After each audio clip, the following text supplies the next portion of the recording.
You ever wake up to the sound of your whole life being stolen right out from under you? I have. 5:47 in the freaking morning, diesel engine roaring, yanking me straight out of sleep. I run outside, still in my boxers, gravel biting my feet, and what do I see? My Bomi 28-foot Grady White. Every single dollar I'd managed to save after 3 years of busting my back on double shifts already hitched to a tow truck, rolling down the street like yesterday's garbage. Poof, just like that.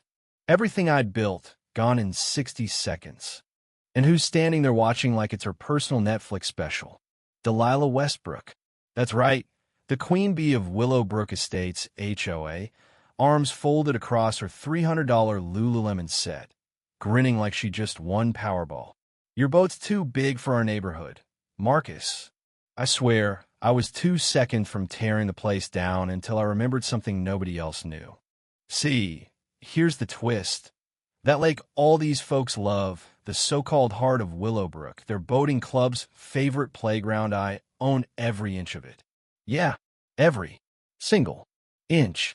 And it wouldn't be long before Delilah figured out what happens when you try to rob a man who can, quite literally, pull the plug on your entire club. So how would you have done in my shoes? Go ahead, drop your state below, because what I did, she's still regretting touching my boat to this day. But let me back up a second. You're probably wondering how a boat mechanic like me ended up in a bare-knuckle brawl with the HOA queen. Name's Marcus Kellerman, 52, spent my whole life up to my elbows in boat engines. Lived over my shop for 20 years, scalloused hands, diesel fumes, and WD, 40 for aftershave. Then, my uncle, Ezra family legend, total oddball, wouldn't sell out for any developer's millions goes and leaves me his whole property on Clearwater Lake. I thought it was a joke at first, but nope, lawyers said, it's all yours. My wife Sarah and I roll up in my battered old truck one rainy Tuesday. 3 acres, private dock, a house that looked like it belonged on a magazine cover. The first morning, that smell-clean lake air and honeysuckle dam near knocked me over. Honestly, I'd never breathed air that pure. Crunch of fancy gravel under my boots felt like trespassing in someone else's life. Willowbrook Estates wasn't made for folks like me. We're talking 15 mansions, each one $1 million temple to success, luxury cars, heated driveways, people who talk about quarterly earnings while they're pouring their morning coffee. Picture-perfect lawns, underground sprinklers, some dude with a leaf blower for every blade of grass. The lake? 47 acres of pure, magazine-ready water. Retired execs, doctors, lawyers, tech millionaires, and me, a Marine Corps tattoo and a head full of grease. Then I met Delilah Westbrook, and paradise turned to hell real quick. She's everything you fear in an HOA president. Late 50s, platinum hair, real estate agent, married to Richard Westbrook, the man behind the biggest marine dealership around. Their place? Crown jewel, 3-car garage, pro landscaping, and a 35-foot yacht docked out front like a floating trophy. First week there, I'm backing my pride and joy into the driveway, and I hear this click-click clicker heels coming across my porch. "Welcome to Willowbrook," she says, but her eyes are dissecting my boat. That's quite an imposing vessel. I tell her, she's everything to me. Delilah? She just tells me to read the Aesthetic Guidelines, Section 7.3, about oversized recreational equipment. I'm standing there on my own property, feeling like I got sent to the principal's office for bringing the wrong kind of lunch. Here's the dirty little secret I found out later. The rule originally just banned RVs and trailers fine. Makes sense. Nobody wants to stare a rust bucket. But last December, when half the neighborhood was sunning in Florida, Delilah slipped in an amendment. Recreational vessels, now included. 7 people out of 15 voted me boats 3 feet too long. But her yacht? That thing's a floating skyscraper, 35 feet, and apparently that's okay. So, first HOA meeting, I call her out on it straight up.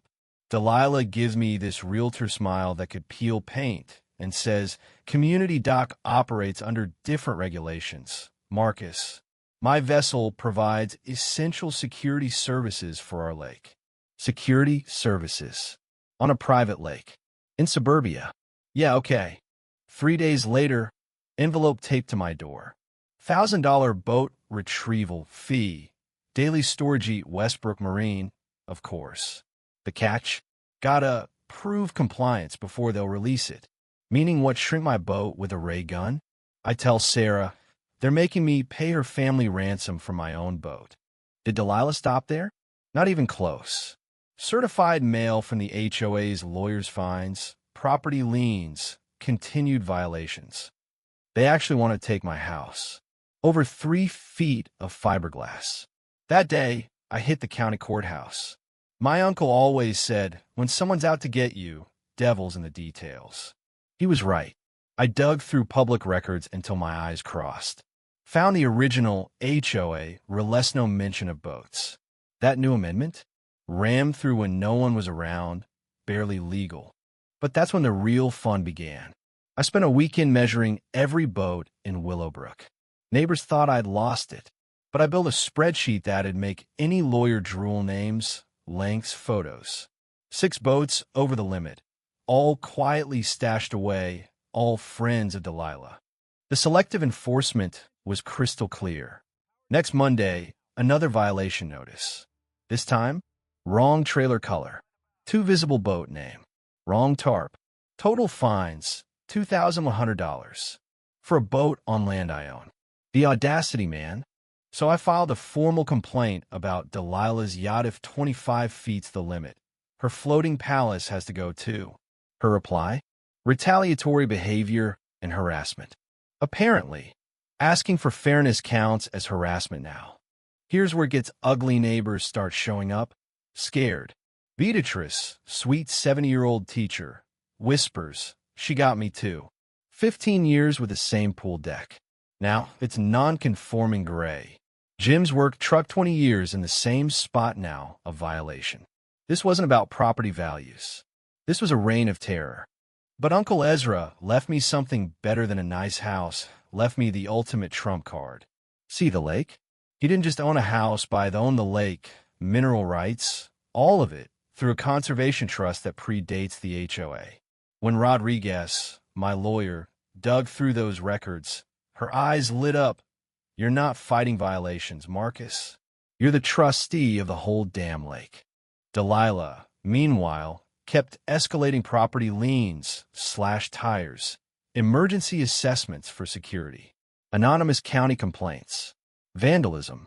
She even got the sheriff involved, accused me of threats, sterned the whole community against me. Sarah and I thought about giving up, selling out, running somewhere without HOAs. But then I thought of Uncle Ezra, 40 years holding onto this land, not for money but for legacy. No way was I quitting. Rodriguez found the smoking gun original land grant, conservation trust, the whole shebang. The trust was clear. Community only gets lake use if they maintain harmonious relationships and avoid harassment. Delilah's crusade violated every clause. Plus, her husband's business had been illegally storing boats on my property, racking up tens of thousands in unpaid fees. Armed with this, we called an emergency community meeting. Picture this: 15 families, 2 FBI agents, Channel 8 News, half the county on edge. Delilah, looking like Napoleon at Waterloo, tries to keep up her Queen act.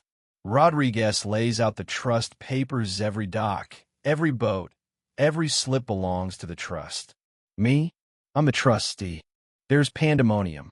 Delilah shrieks about fabricated documents. FBI agent steps up. Mrs. Westbrook, you're under arrest for fraud, filing false reports, and civil rights violations. The handcuffs clicking? That was the sound of an empire crumbling. And the applause? It wasn't for revenge. It was relief. Fear finally was over. I told the room, lake access days for everyone. But from now on, it's managed by the community. No more tyrants. No more backroom deals. We dissolved the old HOA, formed a real council, and got to work fixing the mess.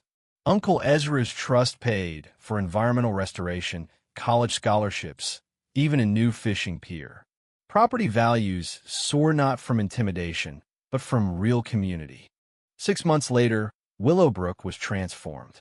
Community festivals, kids splashing, Dr. Patel's science programs, no more tiptoeing around for fear of violations. Delilah?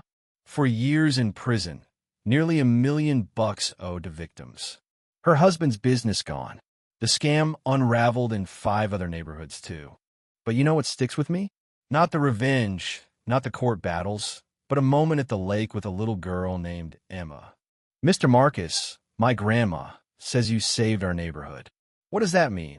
I told her, it means we learn to take care of each other, not control each other. She nodded and ran off to play where Delilah's cameras used to watch. Now, if you're out there stuck under some HOA tyrant, remember this. Sometimes it just takes one person standing up to change everything. Drop your wild HOA stories in the comments. Let's show the world we're not alone. If you cheered or cringed at this story, hit subscribe, share it, and remember sometimes justice really is as beautiful as a lake at sunset, and all it takes is standing your ground. So, what do you think? Was I right to fight? Or should I have gone nuclear and banned every boat on the lake? Let's hear it. Justice, revenge, or community? What's the line? Your turn.